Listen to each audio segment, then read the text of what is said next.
Ms. Hurd had the clearest code type was 3-6, but then she also had some other code types that were less significant. What characteristics are associated with a 3-6 code type? So a 3-6 code type, a lot of that anger is expressed in this code type. There can be actually a lot of cruelty, usually with people who are less powerful. Actually, when you see this code type, you want to, if you can, to follow up with subordinates, co-workers, people who may have observed their behavior more closely. The 3-6 code type is very concerned with their image, very attention-seeking,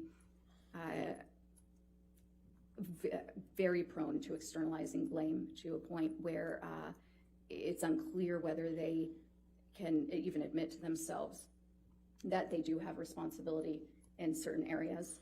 A lot of suppressed and denied anger, but the anger is very present, will explode out, and a lot of issues in their close relationships.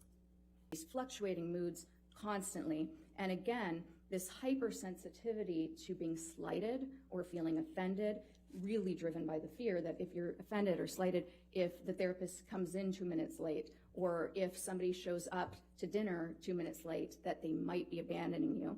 And it's not as if the borderline is considering themselves abandoned in that moment, but they just know that they have this overwhelming emotion, and there are no attempts to control that emotion. There are no attempts to regulate it. So if they're in the middle of the restaurant and they feel offended, they're going to start the fight.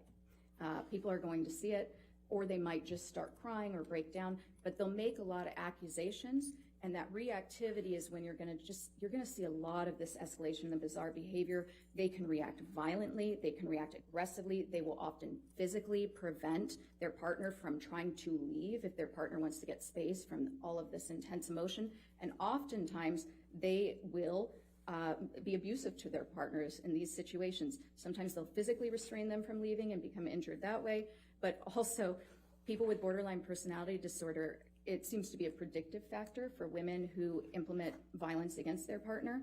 And one of the most common tactics that they'll use is actually physically assaulting and then getting harmed themselves.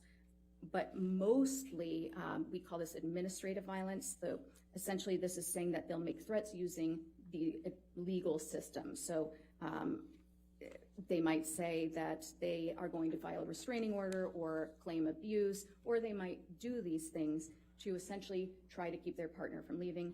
In the moment, again, they're not consciously thinking, I'm going to keep my partner from leaving right now. They're just thinking, I can't stand this. I hate my partner. They went from idealizing to suddenly devaluing because of the hurt, and they'll do anything to express that big emotion of anger.